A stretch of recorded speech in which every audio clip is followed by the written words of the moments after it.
Hail Internet, it's Matt here for the Dork Lords. If you're new to the channel, welcome. We talk about all manner of dorkly things here, so whether it's sci-fi, fantasy, superheroes, we probably have a playlist about it. Feel free to check us out. I've actually recently been told that it sounds like I'm saying hey Litternet. I'm technically saying hail, internet, but you know what? I'll take it. We've coined a new phrase, the Litternet. That's you guys, literary folks on the internet. So, hey Litternet, welcome. Today's topic involves the most notorious sword in Middle-earth. The blade, which is first known as Anglichel and finally Gurthang, is wielded by two First Age heroes. The elven hero Belig Strongbow and the human hero Turin Turimbar. And again, this is the First Age, so it's thousands of years before the War of the Ring. I've had quite a few commenters actually request videos on Belig and Turin, including John Voyerka, Dale Pride, Debbie Smith, and Christina Richards. And admittedly, doing justice to the entire tragic tale of Turin would require a few videos. But this video will cover Belig and Turin's stories through their connection to this mysterious weapon. There are obviously many named weapons in Tolkien's mythology, right? There's Narsil, Anduril, Glamdring, Orcrist, Sting, Morgoth's weapon, Grond, Fingolfin's sword, Ringil, Aeglos, Gil-galad's spear, just to name a few.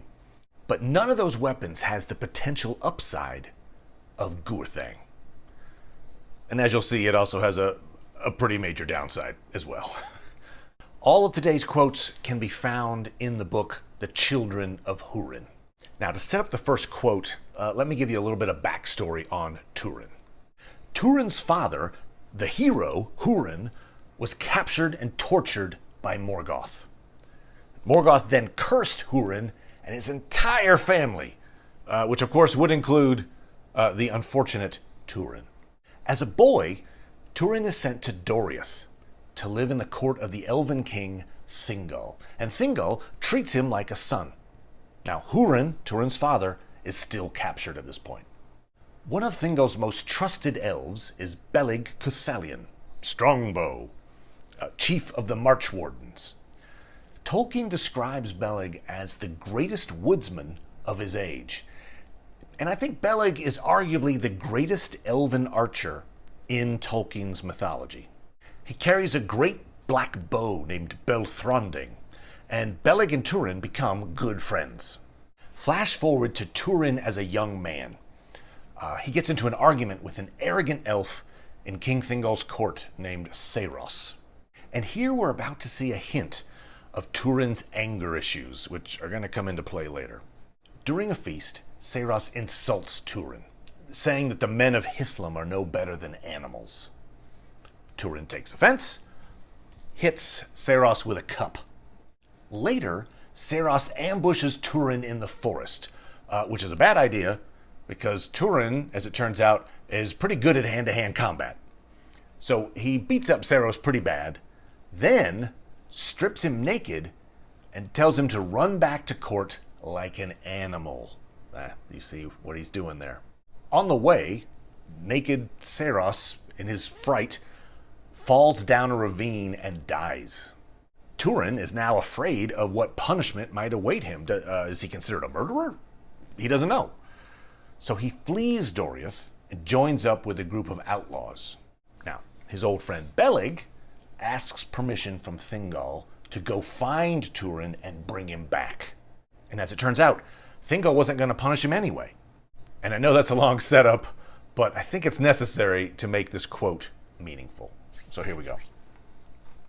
Then Thingol gave Belig leave to do as he would, and he said, Belig Cuthalion, for many deeds you have earned my thanks. At this parting, ask for any gift, and I will not deny it to you. I ask then for a sword of worth, said Belig, for the orcs come now too thick and close for a bow only, and such blade as I have is no match for their armor. "Choose from all that I have," said Thingol, "save only Erenruth, my own." Then Beleg chose Anglichel, and that was a sword of great worth. And it was so named because it was made of iron that fell from heaven as a blazing star. It would cleave all earth-delved iron. One other sword only in Middle-earth was like to it. That sword does not enter into this tale, though it was made of the same ore by the same smith. And that smith was Eol the Dark Elf, who took Erethel, Turgon's sister, to wife.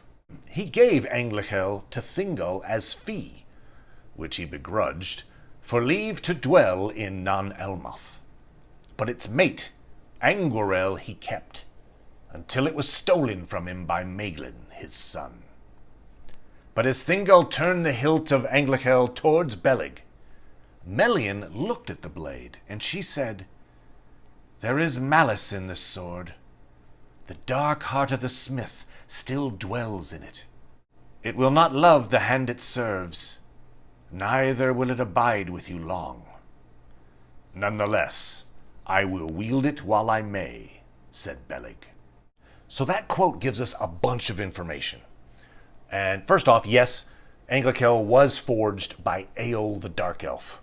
And I did a video on Eol if you want to know more information about him. In short, he had some issues. Accidentally killed his wife while trying to kill his son, executed for said killing of his wife, and in his final words, cursing his son to die in a similar manner, which comes to pass, that manner being thrown off the walls of Gondolin. So, not lawful good, let's say that. He learns smithing from the dwarves, and he forges 2 blades from a meteorite. So this metal isn't just rare, it's unique. We're focusing on Anglichel, but to quickly sum up the history of the sister blade, Angwarel, Eol's son Melian steals it when he and his mother flee Eol's woods and head to Gondolin. It's such a superior blade, I have to believe he uses it for his entire life.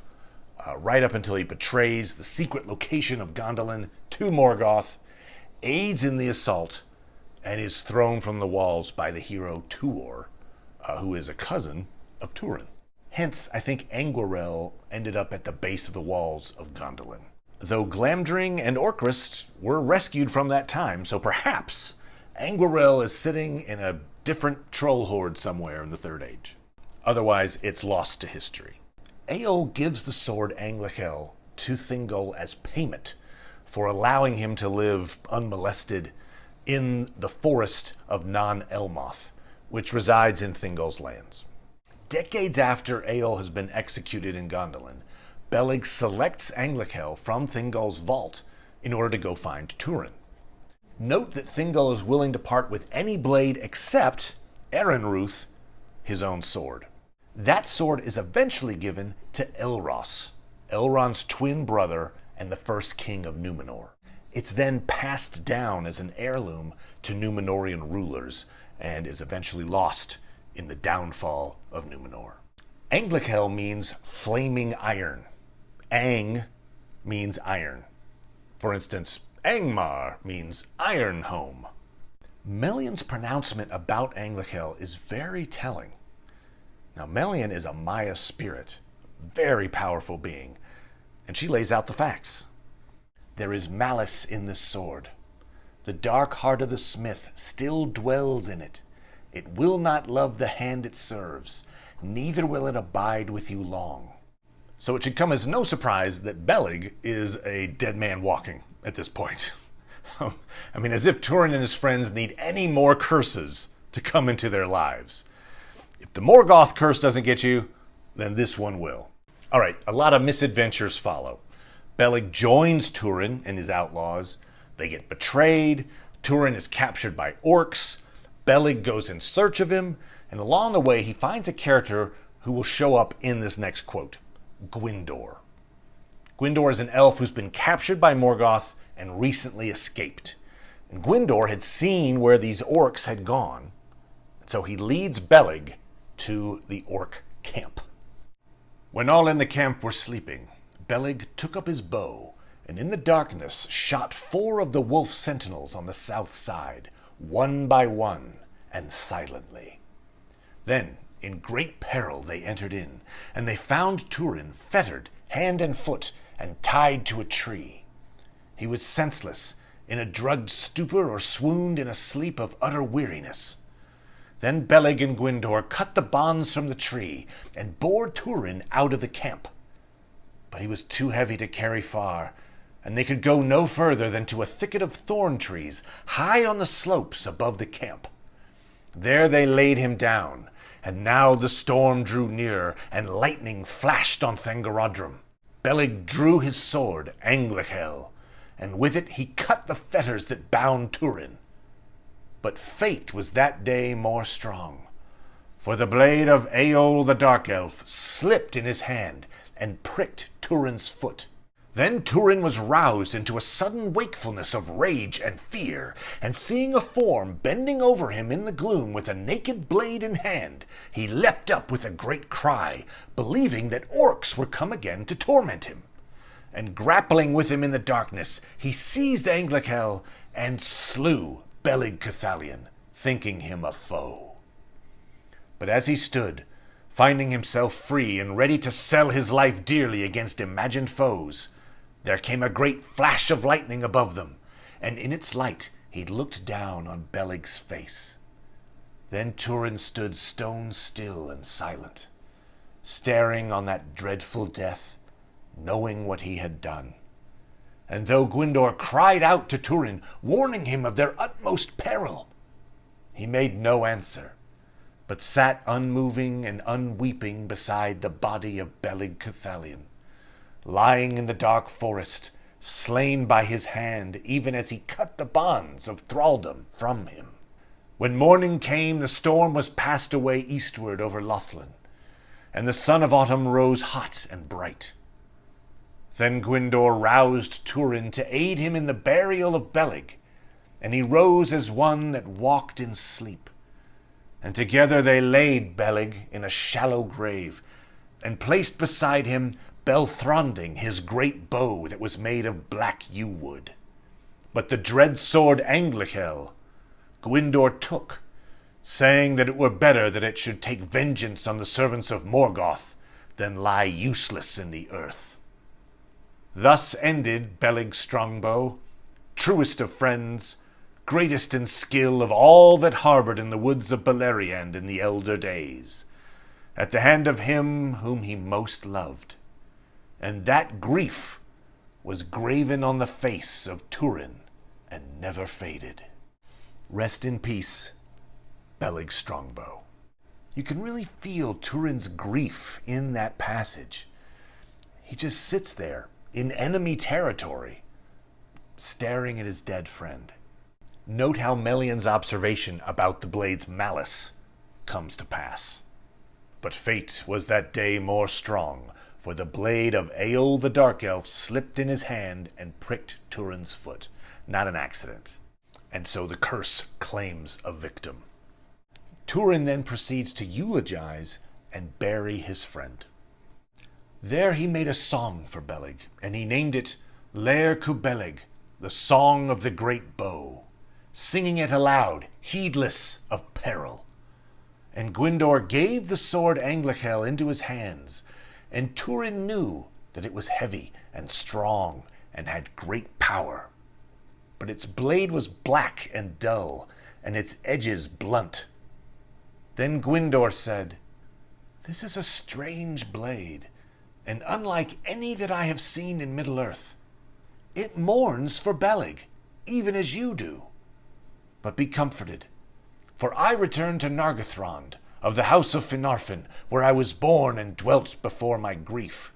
You shall come with me, and be healed and renewed." So Gwindor keeps Turin from burying Anglichel with Beleg's body, and invites him to return with him to his home in Nargothrond, the house of Finarfin. Note how the blade is described as dull and blunt, and Gwindor says it's mourning for his master, Beleg's death. Which is odd, considering it seemed to cause Beleg's death as well. But we get the idea that this blade has some degree of sentience, and we're going to get stronger hints about that here in a bit. The sword Anglichel was forged anew for him by the cunning smiths of Nargothrond, and though ever black, its edges shone with pale fire. Then Turin himself became known in Nargothrond as Mormagil, the Black Sword, for the rumor of his deeds with that weapon. But he named the sword Gurthang, Iron of Death. So the sword is reforged and rebranded, and it is now Gurthang, Iron of Death. A very modest title. And I like that Turin is now synonymous with Gurthang. He's known as the Black Sword. He wore a distinctive helm, the dragon helm, but his fate is intertwined with Gurthang now. And Nargothrond's fate is arguably sealed by Morgoth's curse. Remember, Morgoth has cursed Turin's family. Nargothrond took in Turin, and so they're going to pay the price. It was a hidden kingdom, like Gondolin. But Turin convinces them to build a bridge over the nearby river in order to send their army out to attack Morgoth's forces. It's kind of an all-in gambit because the bridge gives away their hiding place. Turin and Nargothrond's elves meet Glaurung, father of dragons, and Morgoth's forces on the field of battle at Tumhalad. It's a massacre. Gwindor is mortally wounded in this battle. Glaurung and the orcs just steamroll the elves, cross the conveniently placed bridge, and sack Nargothrond. Turin survives the battle and gives chase. And even as Turin came up, the ghastly sack of Nargothrond was well nigh achieved. The orcs had slain or driven off all that remained in arms, and they were even then ransacking the great halls and chambers, plundering and destroying. Upon this ruin and woe Turin came, and none could withstand him, or would not, though he struck down all before him and passed over the bridge, and hewed his way towards the captives. And now he stood alone, for the few that had followed him had fled into hiding. But in that moment Glaurung the Fell issued from the gaping doors of Felagund, and lay behind, between Turin and the bridge. Then suddenly he spoke by the evil spirit that was in him, saying, "Hail, son of Hurin, well met." Then Turin sprang about, and strode against him, and fire was in his eyes, and the edges of Gurthang shone as with flame. But Glaurung withheld his blast, and opened wide his serpent eyes, and gazed upon Turin. Without fear, Turin looked in those eyes as he raised up his sword, and straightway he fell under the dreadful spell of the dragon, and was as one turned to stone. Thus long they stood unmoving, silent before the great doors of Felagund. So Turin and Gurthang slay a bunch of orcs, and it looks like a showdown is coming between Turin and Glaurung. But he falls under Glaurung's spell. He gets deceived by the dragon. Many more misadventures happen. A lot of people are killed either by Gurthang or simply by knowing Turin. And eventually, Turin finds himself in the forest of Brethil. Brethil is technically in Doriath, King Thingol's kingdom. But the forest is where the men of the House of Halath live. I did a video on Halath as well, so if you want more information on her, fascinating story, check that out. So, the House of Halath is fighting a losing battle against the orcs in the forest of Brethil when the Black Sword shows up. But some of the woodmen still hunted the orcs on their borders, and thus it was that as Turin came thither, he heard the sound of an affray. He hastened towards it, and coming warily through the trees, he saw a small band of men surrounded by orcs. They defended themselves desperately, with their backs to a knot of trees that grew apart in a glade. But the orcs were in great number, and they had little hope of escape, unless help came. Therefore, out of sight in the underwood, Turin made a great noise of stamping and crashing, and then he cried in a loud voice, as if leading many men, "Ha! Here we find them! Follow me all! Out now, and slay!" At that, many of the orcs looked back in dismay, And then out came Turin leaping, waving as if to men behind, and the edges of Gurthang flickered like flame in his hand. Too well was that blade known to the orcs, and even before he sprang among them they scattered and fled. Then the woodmen ran to join him, and together they hunted their foes into the river. Few came across. So the tide has turned in Brethil, and Turin leads the woodsmen of the region in several successful forays. And note there how the orcs are well aware of Gurthang. They're like, oh God, get the hell out of here. Therefore Turambar arose and took up again his sword, Gurthang, and he went to battle. And when the woodmen learned this, they were greatly heartened, and they gathered to him till he had a force of many hundreds. Then they hunted through the forest and slew all the orcs that crept there, and hung them on the trees near the crossings of Teaglin. And when a new host came against them, they trapped it, and being surprised both by the numbers of the woodmen and by the terror of the black sword that had returned, the orcs were routed and slain in great number. Then the woodmen made great pyres and burned the bodies of the soldiers of Morgoth's in heaps, and the smoke of their vengeance rose black into heaven, and the wind bore it away westward. So, victory for the black sword. But Turin knows that the only way to achieve true victory is to defeat Glaurung. And for inspiration, he draws on the partial success of the dwarven leader Azagal during the Battle of Unnumbered Tears. For I do not believe that this dragon is unconquerable, though he grows greater in strength and malice with the years.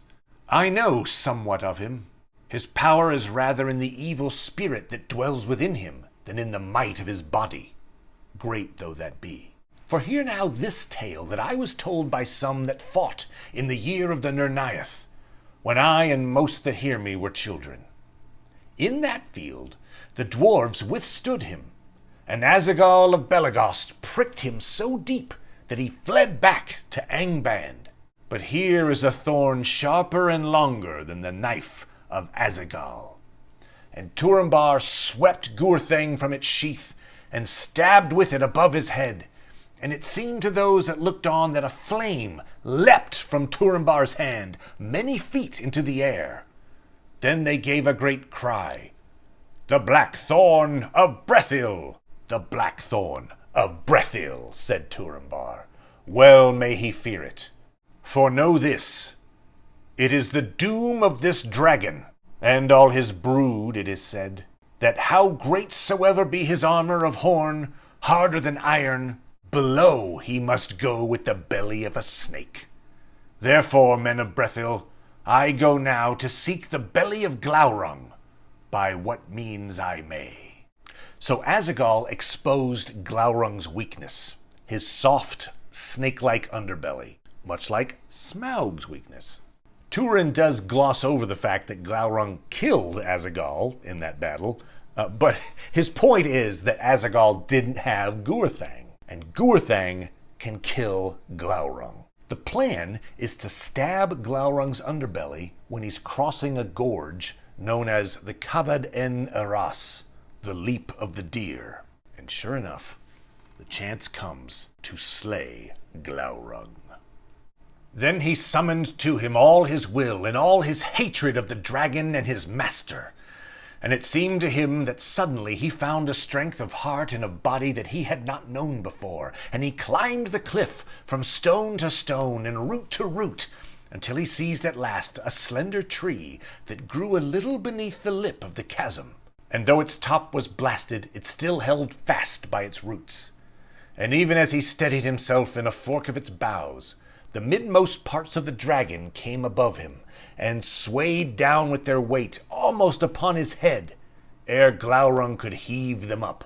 Pale and wrinkled was their underside, and all dank with a green slime, to which clung all manner of dropping filth, and it stank of death.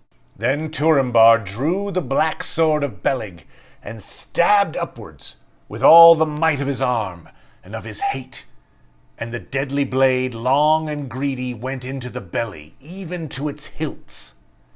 Then Glaurung, feeling his death pang, gave forth a scream, whereat all the woods were shaken. Turambar reeled as from a blow and slipped down, and his sword was torn from his grasp and clave to the belly of the dragon. For Glaurung, with a great spasm, bent up all his shuddering bulk and hurled it over the ravine, and there upon the further shore he writhed, screaming, lashing, and coiling himself in his agony, until he had broken a great space all about him, and lay there at last in a smoke and a ruin, and was still. So the plan worked. All seems well. Sure, some people died that shouldn't have, but, you gotta break a few eggs if you're gonna make a dragon omelet. If only Turin had left Gurthang embedded in Glaurung. But he couldn't leave the sword. He is the Black Sword, after all. There now Glaurung lay with jaws agape, but all his fires were burned out, and his evil eyes were closed. He was stretched out in his length, and had rolled upon one side, and the hilts of Gurthang stood in his belly. Then the heart of Turambar rose high within him, and though the dragon still breathed, he would recover his sword, which, if he prized it before, was now worth to him all the treasure of Nargothrond. True proved the words spoken at its forging, that nothing, great or small, should live that once it had bitten. Therefore, going up to his foe, he set foot upon its belly, and seizing the hilts of Gurthang, he put forth his strength to withdraw it. And he cried in mockery of Glaurung's words at Nargothrond, "Hail, worm of Morgoth! Well met again! Die now, and the darkness have you. Thus is Turin, son of Hurin, avenged." Then he wrenched out the sword, and even as he did so, a spout of black blood followed it, and fell upon his hand, and his flesh was burned by the venom, so that he cried aloud at the pain. Thereat Glaurung stirred and opened his baleful eyes, and looked upon Turambar with such malice that it seemed to him that he was smitten by an arrow. And for that, and for the anguish of his hand, he fell in a swoon, and lay as one dead beside the dragon, and his sword was beneath him. So Turin is hit with his venomous blood, and he meets the gaze of Glaurung, and he passes out. A lot happens while he's passed out. I'll just say that. Turns out, along his adventures, he had fallen in love with a woman, and she with him. And she was pregnant with their kid. But remember, Morgoth's curse is in play. Oops! Unknown to each of them, she's actually Turin's sister. Glaurung lives just long enough to tell her so, and she jumps to her death into the gorge. Cue a blissfully unaware Turin, now waking up. Then he called aloud, but there was no answer. All was black and drear about him, and there was a reek of death. He stooped and lifted his sword, and it was whole, and the light of its edges was undimmed. "Foul was the venom of Glaurung," he said, "but you are stronger than I, Gurthang. All blood will you drink. Yours is the victory. But come, I must go seek for aid. My body is weary, and there is a chill in my bones." Then he turned his back upon Glaurung and left him to rot. Note that Gurthang is unaffected by Glaurung's blood. Turin gives Gurthang the credit for slaying the dragon. On his way back to give the great news of Glaurung's death, he runs into Brandir, the chieftain of the House of Halath. Brandir, known as Brandir the Lame due to a pronounced limp, had witnessed Glaurung telling Turin's sister, Nienor, her true heritage, and he had seen her commit suicide, of course with her unborn child. So he's obviously distressed by what he's seen, and he gives a piece of his mind to Turin. He's about to step into two different curses. Then suddenly a fey laughter seized on Brandir. "On their deathbed, men will speak true, they say," he cackled, "and even a dragon too, it seems. Turin, son of Hurin, a curse unto your kin and to all that harbor you." Then Turin grasped Gurthang, and a fell light was in his eyes. "And what shall be said of you, clubfoot," he said slowly, "who told her, secretly behind my back, my right name? Who brought her to the malice of the dragon? Who stood by and let her die? Who came hither to publish this horror at the swiftest? Who would now gloat upon me? Do men speak true before death? Then speak it now, quickly." Then Brandir, seeing his death in Turin's face, stood still and did not quail, though he had no weapon but his crutch. And he said, "All that has chanced is a long tale to tell, and I am weary of you. But you slander me, son of Hurin. Did Glaurung slander you? If you slay me, then all shall see that he did not. Yet I do not fear to die, for then I will go to seek Niniel, who I loved. Yet I do not fear to die, for then I will go to seek Niniel, whom I loved, and perhaps I may find her again, beyond the sea." "Seek Niniel," cried Turin. "Nay, Glaurung you shall find, and breed lies together. You shall sleep with the worm, your soul's mate, and rot in one darkness." Then he lifted up Gurthang and hewed Brandir and smote him to death. Ouch. Remember Turin's temper? Back when he made Saros run through the woods naked? Well, here we see it again. And Turin murders Brandir the Lame, whose only weapon is a crutch. It's the most unheroic act of his life. His world has collapsed around him. Within a day, he's gone from conquering hero to a lost soul. And in his despair, he too decides to end his life. Then he drew forth his sword and said, "Hail, Gurthang, iron of death! You alone now remain. But what lord or loyalty do you know, save the hand that wields you? From no blood will you shrink. Will you take Turin Turambar? Will you slay me swiftly?" And from the blade rang a cold voice in answer. "Yes, I will drink your blood, that I may forget the blood of Belig, my master, and the blood of Brandir, slain unjustly. I will slay you swiftly." Then Turin set the hilts upon the ground, and cast himself upon the point of Gurthang, and the black blade took his life. And so the tragedy is complete. And of course, the black sword uses Gurthang to kill himself. And there we see the sword actually speak. It references Belig's death and the unjust killing of Brandir. It is aware, and it grants Turin the mercy of a quick death. Then they lifted up Turin and saw that his sword was broken asunder. So passed all that he possessed.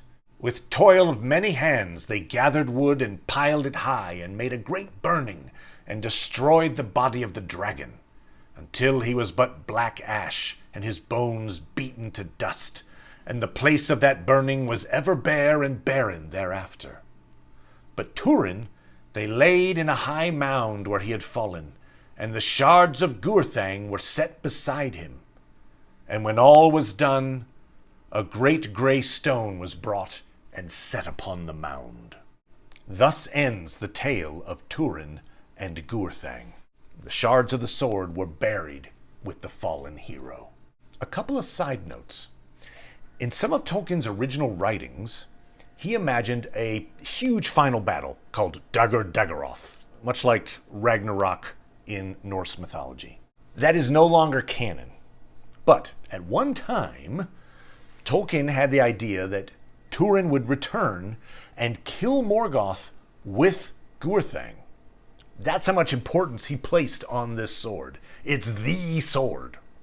And if you're out there thinking, all this happened in the First Age, before the War of Wrath, and the flooding, and the cataclysms, and the region of Beleriand is currently beneath the waves, you'd be right.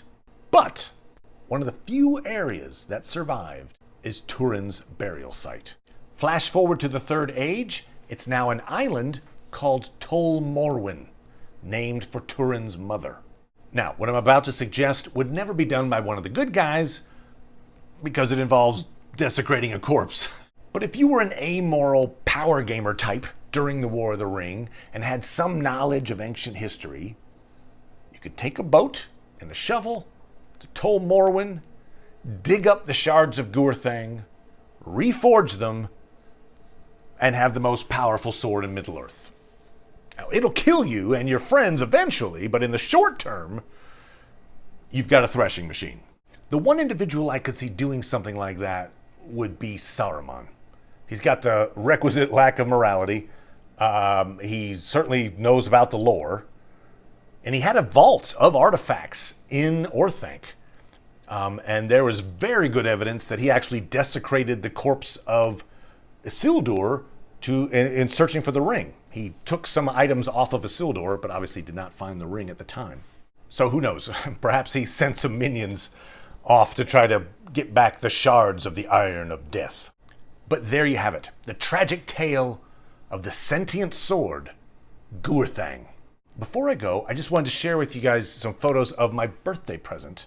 My wife, Jackie, gave me this awesome frame of Lord of the Rings prints showing different regions of Middle-earth. They look awesome, and I'm very pleased to have placed this in my living room. Very, very cool.